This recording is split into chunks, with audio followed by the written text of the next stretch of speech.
and welcome back to your own YouTube channel, H for Hindi 121. Learn idioms through translation. Number 62 idiom है कौन सा? Be cut out for. मतलब क्या होता है? किसी चीज के लिए खास योग्यता रखना। और ये वाली योग्यता जो होती है ना, मैं ये कुछ पढ़ के या कुछ सीख के कोई ट्रेनिंग करके उस वाली योग्यता की बात नहीं कर रहा हूँ। मैं इस वाली योग्यता की बात कर रहा हूँ जिसके साथ आप पैदा होते हैं। एक नेचुरल टेंडेंसी होती है ना कि कोई इंसान बचपन से ही एक पर्टिकुलर चीज की तरफ झुकाव होता है, किसी चीज की तरफ इंटरेस्ट होता है, तो उसके लिए आप बी कट आउट फॉर का इस्तेमाल करते हैं। अब इसका इस्तेमाल कैसे करते हैं, आइए वो सीख लेते हैं। मुझे नहीं लगता कि मैं सेना में जाने के लिए बना हूं। आई डोंट थिंक, मुझे नहीं लगता, आई डोंट थिंक कि मैं सेना में जाने के लिए बना हूं।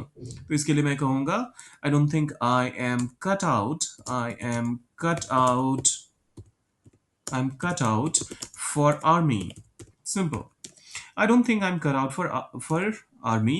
हर देश की अपनी अलग आर्मी होती है, तो इस चीज का ध्यान रखते हुए आपको द आर्मी कहना पड़ेगा, क्योंकि आप अपनी देश की सेना में ही जाना चाहेंगे या फिर जाने के लिए बने या फिर ना बने हुए हो सकते हैं ना। तो इसी वजह से आई don't think I am cut out for the army.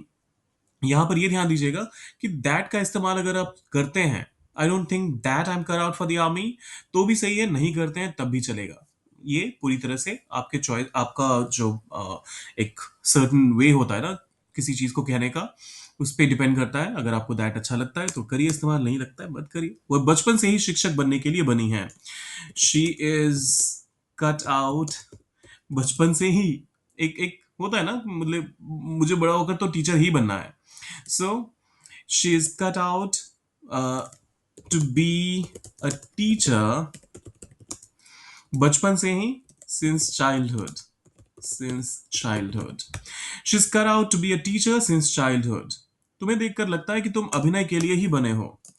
Looking at you, तुम्हें देखकर ऐसा लगता है। So looking at you, comma लगाइए और फिर आगे की बात कहिए। ऐसा लगता है, it seems that you are cut out for, अभिनय के लिए ही, acting. Looking at you, it seems that you're cut out for acting. Looking at you, it seems that you're cut out for acting. मैं ये काम मेरे बस का नहीं है, मैं इसके लिए नहीं बना हूं। यह काम मेरे बस का नहीं है, तो इसके लिए मैं कहता हूं this is not my cup of tea. This is not my cup of T. अब देखिए, कप ऑफ टी का इस्तेमाल तो आप डेफिनेटली कर सकते हैं।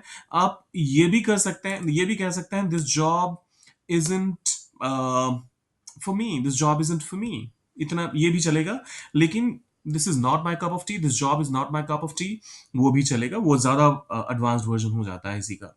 सो this job is not my cup of tea, this job is not my cup of tea. मैं इसके लिए नहीं बना हूं। I am not cut out, I am not cut out for this. अब ये ध्यान दीजिए यहां पर, this job is not my cup of tea complete thought है। I am not cut out for this, ये भी कंप्लीट थॉट है और कोई कंजंक्शन है नहीं, तो आपको यहां पर एक हाइफन का इस्तेमाल करना पड़ेगा। ये रहा।